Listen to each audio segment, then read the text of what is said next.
तमिलनाडु की जनता ने दिल खोलकर उनका साथ दिया है, उन पर भरोसा किया है। என்ன சொல்றது எப்படி ஆரம்பிக்கிறதுன்னு தெரியல। और अब उस भरोसे पर खरे उतरने की जिम्मेदारी विजय की है। शपथ लेने के तुरंत बाद विजय ने अपने 2 सबसे बड़े चुनावी वादे को पूरा कर दिया। इससे राज्य की जनता चहक उठी। विजय ने शपथ स्थल से अपनी सरकार के पहले बड़े फैसलों में से एक के तौर पर 200 यूनिट मुफ्त बिजली और सिंगापेन स्पेशल टास्क फोर्स बनाने का ऐलान कर दिया।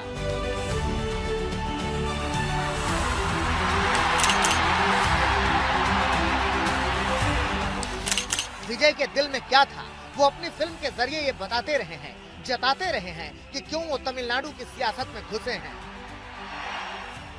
तमिलनाडु में पिछले 59 साल 1 महीने और 28 दिनों तक सिर्फ 2 ही पार्टियों का राज था। तमिलनाडु में पिछले 21,608 से सिर्फ 2 ही पार्टियां शासन करती थी, डीएमके और एडीएमके।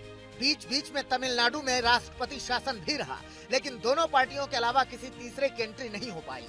लेकिन अब इन दोनों पार्टियों के राज को 59 साल के बाद थलापति विजय की टीवीके ने ध्वस्त कर दिया है। विजय मौजूदा वक्त में तमिल सिनेमा के सबसे बड़े सुपरस्टार हैं। विजय के पास पैसा, स्टारडम, फैन फॉलोइंग सब कुछ था। वो चाहते तो आराम से सुपरस्टार बने रह सकते हैं, लेकिन उन्होंने राजनीति का रास्ता चुना।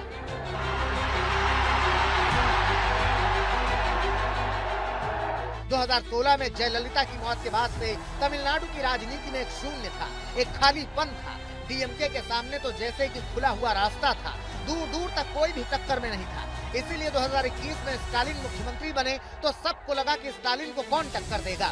इसीलिए ज्यादातर एग्जिट पोल में उनकी जीत बताई जा रही थी, लेकिन वो विजय ही थे जिन्होंने जयललिता की मौत से खाली हुई तमिलनाडु की राजनीति के शून्य को भर दिया। उनकी रैलियों की भीड़ बता तो रही थी कि तमिलनाडु में कुछ बड़ा होने वाला है, लेकिन शायद किसी को ये अंदाजा नहीं था कि ये सिर्फ भीड़ नहीं है, उनके मतदाता भी हैं। और विजय के इन फैंस ने ये साबित कर दिया कि वो रैलियों में भीड़ जुटाने के लिए नहीं जमा हुए थे, वो तमिलनाडु को बदलने के लिए आए थे। तमिलनाडु में थलापति विजय ने इतिहास तो रचा है, लेकिन उनको ये कामयाबी इसलिए मिली क्योंकि तमिलनाडु के लोगों को उनके अंदर एक ऐसा नायक नजर आया जो उनके राज्य को आगे ले जा सकता है। विजय की इस जीत के पीछे उनके वो फैंस थे जो उन्हें किसी भी हद तक फॉलो करते हैं। विजय ने अपने फैन क्लब को वेलफेयर नेटवर्क में बदला, लोगों की मदद, युवाओं के कनेक्शन और जमीनी पकड़ मजबूत की और टीवीके के अपने वोटर तैयार की। तमिलनाडु में विजय के 85